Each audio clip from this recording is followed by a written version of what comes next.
Still on Sunday, Igboho's case and his detention in Benin Republic. The senior advocate of Nigeria, who is a led counsel to Sunday Igboho's case, Yomi Aliyu.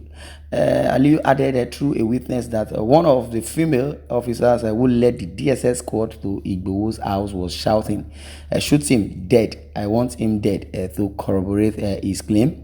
One would have thought that a president that swore to uphold the Constitution of the Federal Republic of Nigeria will obey the law and let Igboho be. And that is what it is. And he's referring back to the President Muhammadu Buhari that he has swore either through the Bible or with the Quran by saying, "I uphold Nigeria." Or rather, he says, "I pledge to Nigeria, my country, to be faithful, loyal, and honest, to serve with unity, to uphold the glory." And now I would say even the slogan or the motto of the United States says, "In God we trust." Now, in God we trust, we say in Nigeria, say peace and unity. There is no peace, there is no unity.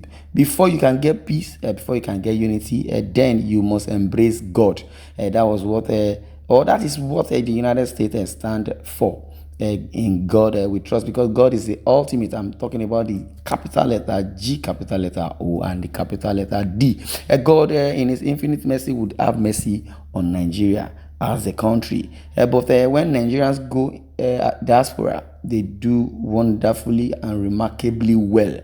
But when it comes to Nigeria as a whole, Nigeria as an entity, things does not really work fine. But believe you me, when they go abroad, especially in the developed country, they strive massively.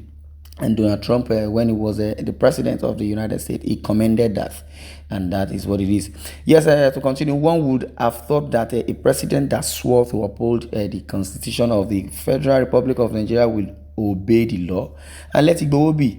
And that the government of Nigeria will do everything to secure the release of our citizen who is being held without a criminal charge in another man's country. Instead, the federal government has officially kept mute and numb, watching Nigerian citizens languishing in prison without being found guilty of any offense in another country. Out of satisfaction with this shameful development, it is also threatening the entity of that citizen to arrest him to face charges whenever he returns to Nigeria. So you expect that person to uphold Nigeria or to defend Nigeria. He would rather stay in the Republic or thereabout and move from there. So let's watch and see. We are in February. Yeah, we'll still approach March. Let's watch and see. They know what they are doing, the kinsmen of Buhari, because the narrative is very, very clear that yes, these good citizens of the country, Nnamdi Kanu and Sunday Igboho, has really, done a whole lot of good to the rest of us in Nigeria, so that we can have a say. They are more or less like the sacrificial lamb to speak the truth. And meanwhile, the president, who is Buhari, and Malami, because I know Malami is the one presiding over these affairs and running everything, because he was the first person to release the press statement announcing that they have arrested Nnamdi Kanu. Now, this is where Nigeria has gotten into. Now, the deterioration is very glaring.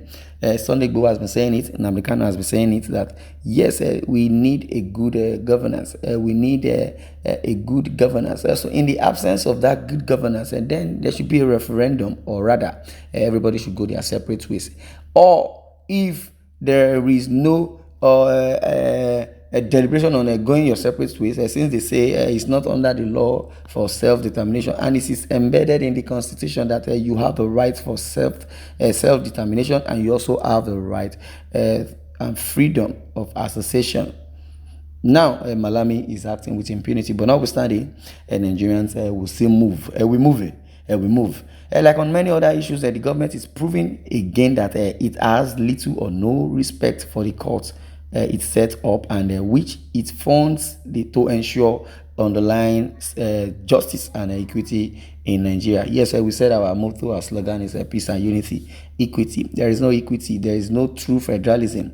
But notwithstanding, we already know what the antecedent is or what they are. In another perspective, does any country have the right to incarcerate a citizen of another country for over 6 months without trial? No. Well, I'm still unable to understand the reason Benin Republic is comfortably holding Sunday Igboho captive if the Nigerian government was not colliding or colluding with it. Definitely, that is the truth. Then obviously, Benin Republic is violating Sunday Igboho's human rights or international law of the Human Rights Charter, including personal liberty, freedom of movement, presumption of innocence, and dignity of human persons, among others, which are guaranteed by several ECOWAS treaties. Yes, what that simply means is that the economic of West African states, the treaties, the agreement which is embedded in under international law, you wouldn't do that. You don't dare that, keep another country's citizen, without trial to release, or rather you release the person on trial or let the person be if there is no case and evidence. And in other words, yes, extradition should be the best option, but as it is, there is no allegation, there is no contingencies, there are no proex, and there are no verdicts yet, and now Igboho is still there. So what is he still doing in Benin Republic? Well, the charters and the conventions, which on the several ECOWAS treaties, which are guaranteed by it, his rights are additionally guaranteed by the International Covenant on Economic, Social, and Cultural Rights and the International Covenant on Civil and Political Rights. As an ECOWAS citizen, the embattled agitator is free to move from one member state country to another as long as he does not flout local laws or attempt to flee prosecution in his own country after violation of his country's law. But in other words, Sunday Igboho has not done that yet. During the hearing of the case in the Oyo State High Court, the federal government could not prove that Igboho was declared wanted for a criminal offense or that his house was officially searched according to the law of the land, during which any incriminating was found to justify any claim that he was escaping prosecution, judging by the magnitude of the horror perpetrated on the people of Ibarapa land, spanning 3 local governments of Oyo State, particularly from 2019 to 2021. One would have expected the federal government to deploy resources to fish out and hold accountable those who kidnapped, killed, maimed, and won't only destroy properties of the people of the area, the people of the Southwest, people of the Ibarapa land, people of Igboho. Yes, the federal government deliberately chose to ignore the pains, anguish, and the economic holes into which criminal headers and their collaborators plunged the people of Ibarapa and went after Sunday Igboho, who was only inspired by insecurity, genocide, and crimes perpetrated against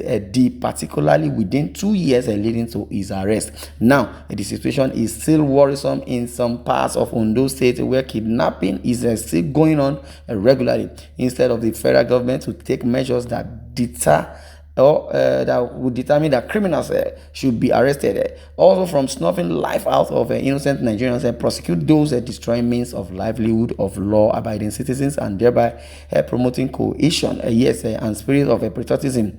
It is deploying huge resources and time to prosecute Igboho. Why? Igboho is merely riding on the tide of public dissent to lawfully agitate for Yoruba nation. Yes, there is a space and a vacuum for that in the constitution, that yes, you have the right for self-determination. Wow, time do not permit us to continue. Well, this is where I'm going to draw the curtain. I would like you to share your views. Yes, thanks for listening.